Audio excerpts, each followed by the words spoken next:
ஆண்டவர் இயேசு கிறிஸ்து எபேசு திருச்சபை பார்த்து ஒரு குறையை சுட்டி காட்டுகிறார். என்ன தெரியுமா?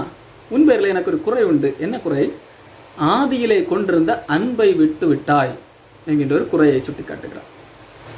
இந்த எபேசு சபையை குறித்து ஆண்டவர் இயேசு கிறிஸ்து பாராட்டும்படியான அநேக காரியங்களும் எபேசு சபையிடத்திலே காணப்பட்டது. எபேசு சபையுடைய ஒவ்வொரு செயல்களையும் ஆண்டவர் இயேசு கிறிஸ்து அறிந்தவராக காணப்பட்டார். பாருங்கள், 2ஆம் வசனம், உன் கிரியைகளை, எபேசு சபை செய்த என்னெல்லாம் செயல்களை செய்தார்களோ அந்த எல்லா செயல்களையும் ஆண்டவர் இயேசு கிறிஸ்து அறிந்திருந்தார். அவர்கள் படுகிற பிரயாசங்களை அறிந்திருந்தார். அவர்கள் பல பாடுகளை பட்டார்கள், அது எல்லாவற்றையும் அறிந்திருந்தார்.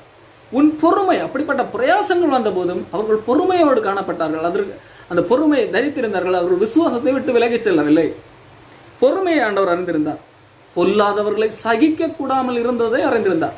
ஒரு பொல்லாதவர்களை பார்த்தால், கொரிந்து சபையிலே ஒரு பொல்லாதவன் இருந்தான். அதாவது சபையிலே அஞ்ஞானிகளுக்கும் சொல்லப்படாத ஒரு அசுத்தமான காரியத்தை செய்து கொண்டவன் இருந்தார். ஆனால் அந்த கொரிந்து சபை அதை குறித்த ஒரு உணர்வே இல்லாமல் இருந்தது. பவுல் அப்போஸ்தலன் அதை கண்டித்து எழுதுகிறார். இப்படிப்பட்டவனை உங்களை விட்டு விலக்க வேண்டும் என்று சொல்லி தீர்ப்பு செய்கிறார். ஆனால் இவர்களோ அந்த கொரிந்து சபையை போல அப்படியே இருக்கவில்லை. பொல்லாதவர்களை சகிக்க கூடாதவர்களாக இருந்தார்கள்.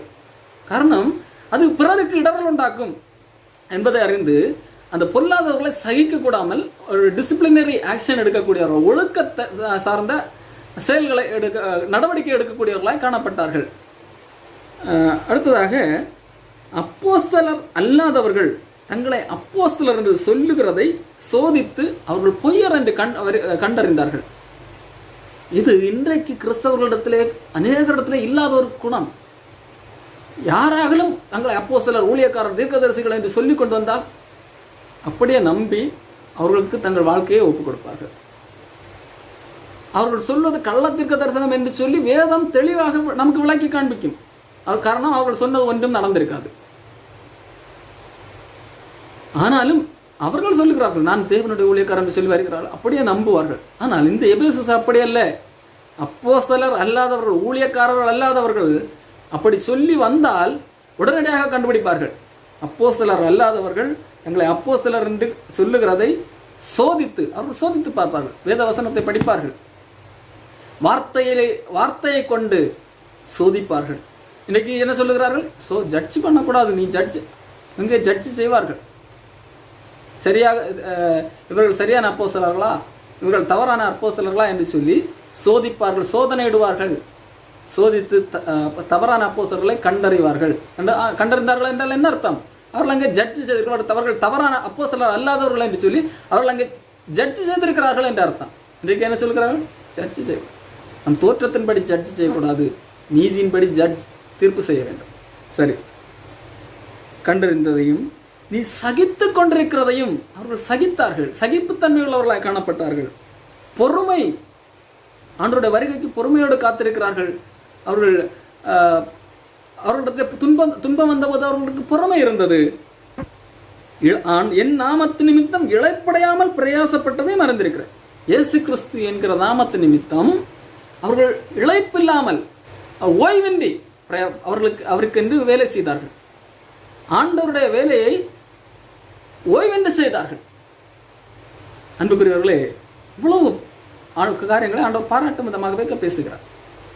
பேசிவிட்டு, ஆகிலும் ஒரு காரியத்தை குறித்து எனக்கு ஒரு குறை உண்டு. என்ன காரியம் தெரியுமா?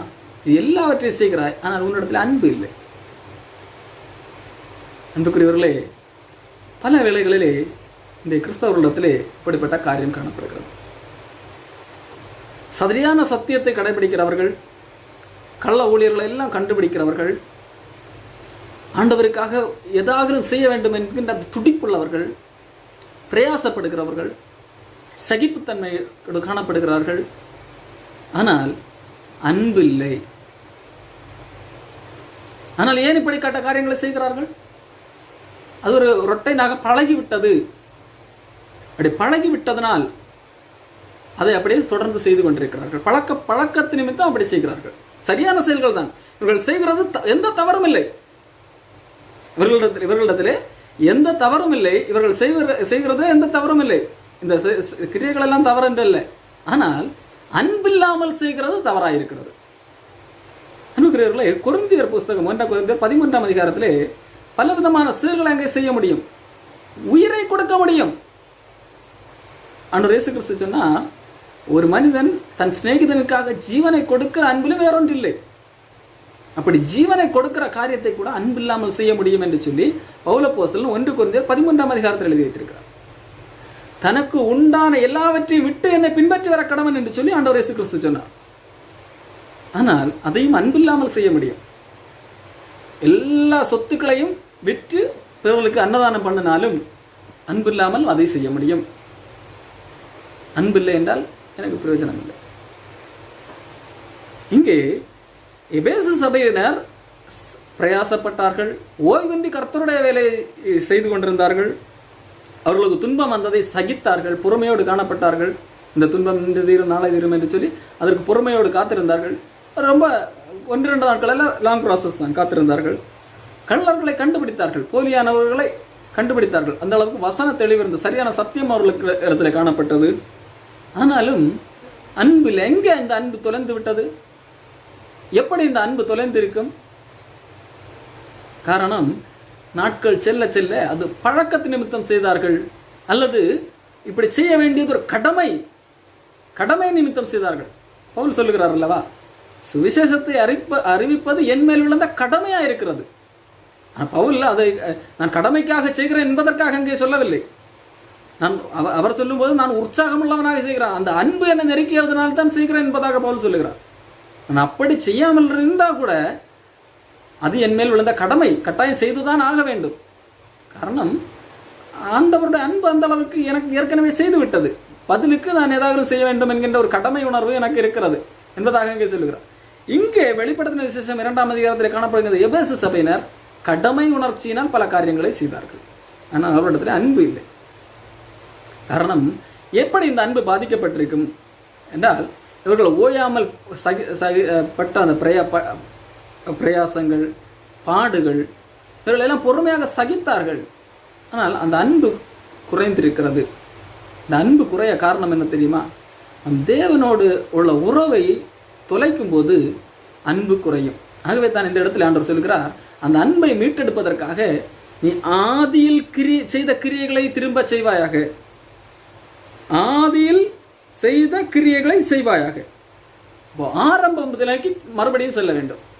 ஆரம்பம் இயேசு கிறிஸ்துவிடத்தில் வரும்போது, முதன்முறையாக வரும்போது நீ என்ன கிரியை செய்தாய் அதை திரும்ப செய். அப்போ அந்த இடத்திலே காணப்பட்ட ஏதோ ஒன்று இங்கே குறைந்திருக்கிறது. ஆகவே தான் அன்பு இல்லை. அன்புக்குரியவர்களே, இன்னைக்கு நான் சில கிறிஸ்தவர்கள் சொல்வதை கேட்டிருக்கிறேன். நான் மட்டும் கிறிஸ்தவனாக இல்லாமல் இருந்திருந்தால் நான் இவன் செய்த செயலுக்கு நான் அப்படி பழி வாங்கியிருப்பேன், இப்படி செய்திருப்பேன். நான் கிறிஸ்தவன் ஆகிவிட்டேன், ஆகியால் நான் கட்டுப்படுத்தி இருக்கிறேன். பாருங்கள், இவர்கள் என்ன செய்கிறார்கள்? பழி வாங்கவில்லை. ஆனால் என்ன, அதற்கு காரணம் என்ன? அன்பு அல்ல, வேறு வழி இல்லை. கிறிஸ்தவன் என்றால் அதற்கு ஒரு இந்த கட்டாயத்தை, கிறிஸ்தவன் ஆகிவிட்டேனே என்ற கட்டாயத்து நிமித்தம் அப்படி இருக்கிறார்கள். இந்த எபேசு சபை அப்படித்தான் பல காரியங்களை செய்தார்கள். ஆனால் இவர்களை துன்பப்படுத்தினவர்களை எல்லாம் சகித்தார்கள், பொறுமையாக இருந்தார்கள். காரணம், அவர்கள் மேல் கொண்ட அன்பினால் அல்ல, அன்பு தொலைந்திருக்கிறது. அன்புக்குரியவர்களே, நம்முடைய வாழ்க்கையை சோதித்து பார்க்க வேண்டும். பல வேளைகளிலே நம்மை உபத்திரவப்படுத்தும் யாராக நமக்கு எதிராக பேசும்போது அல்லது நமக்கு எதிராக செயல்படும் போது அவர்களை மன்னிப்பது மிக கடினமாக இருக்கிறது. ஆனாலும் நாம் மன்னித்து விடுகிறோம், அதாவது நாம் மன்னித்து விடுவதாக எண்ணி விடுகிறோம். அவர்களுக்கு எதிராக நாம் செயல்படுவதில்லை. ஏன்? மனப்பூர்வமாக நமக்குள்ளாக இருந்த அந்த அன்பு நிமித்தம் நாம் செய்திருக்கிறோமா, இல்லை வேறு வழி இல்லை, ஆண்டவர் சொல்லி இருக்கிறார் என்கிறது நிமித்தம் நாம் செய்திருக்கிறோமா? சற்று சிந்தித்து பார்ப்போம். நம்ம ஆராய்ந்து பார்ப்போமே. எபேசு சபையிடத்தில் அப்படித்தான் சொல்லுகிறார் ஆண்டவர், நீ உன்னை ஆதியில் மனம் திரும்பி ஆதியில் செய்த கிரியைகளை செய். ஆதியில் என்ன கிரியை? ஆரம்பத்தில் என்ன? இயேசு கிறிஸ்துவில் வரும்போது என்ன செய்ய வேண்டும்? நம்மை ஆராய்ந்து பாவிகள் என்று சொல்லி மனம் திரும்பி இயேசு கிறிஸ்துவில் வருகிறோம். அதைத்தான் ஆண்டவர் திரும்ப செய்ய சொல்லுகிறார். ஆண்டவர் செய்த கிரியைகளை, ஆண்டவர் எப்படி, எதற்காக ஆண்டவர் விசுவாசிக்கிறோம்? ஆண்டவர் என்ன செய்தார், என்னுடைய பாவங்களுக்காக என்ன செய்தார் என்பதை உணர்ந்து மனம் வருந்தி ஆண்டவரத்தில் வருகிறோம் அல்லவா? அந்த ஆரம்ப கிரியை செய்ய சொல்லுகிறார். அன்புக்குரியவர்களே, நம்ம ஆராய்ந்து பார்ப்போம். நம்ம ஆராய்ந்து பார்ப்போம். நாம் பல வேளையில் கிறிஸ்தவ காரியங்களை செய்து கொண்டிருக்கிறோம். சரியான சத்தியத்தை பேசுகிறோம், சரியான சத்தியத்தை கடைபிடிப்பதால் பெருமிதம் கொள்ளலாம், கள்ளத்தீர்க்க தரிசிகளை கண்டுபிடித்திருக்கிறவர்களாய் காணப்படலாம். ஆனால் அன்பு இருக்கிறதா? இதை ஒருவேளை அவர்கள் நமக்கு எதிராக செயல்படுகிறவர்களை இல்லை தீமை செய்கிறவர்கள் துன்மார்க்களை காணும்போது அவர்கள் மேல் வெறுப்பு வருகிறதா? இல்லை அவர்களை அழித்து போட வேண்டும் என்று எண்ணம் வருகிறதா? இல்லை அவர்கள் மேல் ஒரு அன்பு கனிவு வருகிறதா? ஐயோ இவர்கள் எப்படி செய்கிறார்களே என்ற ஒரு பரிதாபிப்பு வருகிறதா? சிந்தித்து பார்ப்போம். நாம் சிந்தித்து பார்க்கும் அடியே அழைக்கப்பட்டிருக்கோம். எபேசு சபையை ஆண்டவர் அதற்கு அழைத்தார். நீ எல்லா காரியங்களையும் செய்கிறாய், உன்னுடைய கிரியைகள் எல்லாம் நன்றாக இருக்கிறது, நல்ல கிரியைகளை எனக்காக நல்ல வேலை செய்கிறாய், இழைப்படையாமல் வேலை செய்கிறாய், ஆனால் அன்பை தொலைத்து விட்டாயே என்பதாக ஆண்டவர் சொல்கிறார். அன்புக்குரியவர்களே, ஒருவேளை நம்மிடத்திலும் நல்ல கிரியைகள் எல்லாம் இருக்கலாம், ஆனால் அன்பை தொலைத்து விட்டோமா என்றால் சிந்தித்து பார்ப்போம். நம்முடைய குடும்பங்களிலே, நம்முடைய குடும்பத்திலே மனைவி அல்லது கணவன், பிள்ளைகள், பெற்றோர், சகோதரர்கள் ஏதாவது அவர்கள் நமக்கு எதிராக செய்திருக்கலாம். ஒருவேளை நாம் அவர்களுக்கு எதிராக எந்த காரியங்களும் ரியாக்ட் செய்யாமல் இருந்திருக்கலாம், பழிக்கு பழி வாங்காமல் இருந்திருக்கலாம். ஆனால் அன்பு நிமித்தம் நாம் அப்படி செய்யாமல் விட்டோமா? இல்லை வேறு வழி இல்லாமல் நான் கிறிஸ்தவன் ஆகிவிட்டேனே என்கின்ற ஒரு இது நிமித்தம் நாம் அப்படி செய்து விட்டோமா? சிந்தித்து பார்ப்போம். அன்பு நிமித்தம் கிரியை செய்ய, அன்பு நமக்குள்ளாக நம்மை நெருக்கியவட்டம். பவுல் அப்போஸ்தலன் தேவ அன்பு நெருக்கியவன் அது. ஆகவே அந்த அன்பு நிமித்தம் பல கிரியைகளை செய்தார். நம்முடைய கிரியைகள் சகலமும் அன்போடு செய்யப்பட கடவுது. அன்பினால் கிரியை செய்கிற விசுவாசமே பயனுள்ளது. அன்புக்குரியவர்களே, ஆண்டவர் நம்மிடத்தில் அன்பு உருவாக வேண்டும் என்று எதிர்பார்க்கிறார். அதற்காகத்தான் ஆண்டவர் இயேசு கிறிஸ்து தன்னுடைய அன்பை விளங்க பண்ணினார். யோவான் 3:16 தேவனுடைய அன்பை நமக்கு விளக்கி காண்பிக்கிறது. ஆனால் 1 யோவான் 3:16 அந்த அன்பை விளங்கி கொண்டவர்களுக்குள்ளாக காணப்பட வேண்டிய அன்பை குறித்து பேசுகிறது. 1 யோவான் 3:16 அவர் தம்முடைய ஜீவனை நமக்காக கொடுத்ததினாலே நம் அன்பு இன்னதென்று அறிந்திருக்கிறோம். எப்படி? இதுதான் யோவான் 3:16 சொல்லுகிறது. தேவன் தம்முடைய ஒரே பேரான குமாரனை விசுவாசிக்கிறவன் எவனும் அவன் கெட்டு போகாமல் நித்திய ஜீவனை அடையும்படிக்கு அவரை தந்தொருளை இவ்வளவா அன்பு கூர்ந்தார். தேவனுடைய அன்பு அங்கே விளங்க பண்ணினது. அப்போ 1 யோவான் 3:16 என்ன சொல்லுகிறது? இயேசு கிறிஸ்து தம்முடைய ஜீவனை கொடுத்ததுனால் அன்பு என்னதென்று நாம் அறிந்திருக்கோம், நாம் விளங்கி கொண்டோம்.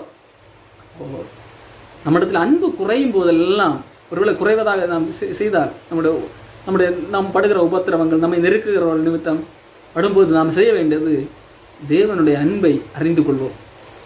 அன்புக்குரியவர்களே, நம்மிடத்தில் அன்பு தனியும் போது அல்லது குறைபடுவதாக தோன்றும் போது, ஒருவேளை நாம் படுகிற இந்த உலகத்தில் இருக்கிறோம், பலவிதமான பிரச்சனைகள் நாம் சந்திப்போம், நெருக்கங்களை சந்திக்கலாம், மனிதர்களால் ஏதாவது கசப்புகள் நமக்கு தோன்றலாம். இப்பொழுது வேளையிலே நாம் தேவனுடைய அன்பை அறிந்து கொள்வோம், விளங்க முற்படுவோம். அவருடைய ஆழமான, அகலமான, உயரமான அன்பை விளங்கி கொள்ளும் போது நமக்குள்ளாக அந்த அன்பு பெருக்கெடுக்கும். அப்போ என்ன செய்கிறோம்? நாமும் சகோதரருக்காக ஜீவனை கொடுக்க கடனாளிகள் என்பதை நாம் உணர்ந்து கொள்வோம். அன்புக்குரியவர்களே, அன்பு நம்மளே நெருக்கிய வேண்டும். இந்த காலங்களிலே அன்பு குறைந்து போய்கொண்டிருக்கிற காலங்கள் எல்லாம். ஏதாவது ஒரு காரியம் செய்தால் கூட ஏதோ ஒரு பிரதிபலன் பார்த்து செய்கிற காலம். அதாவது நான் எதையும் இழந்து விடக்கூடாது என்பதில் உறுதியாக இருக்கிற மனிதன்.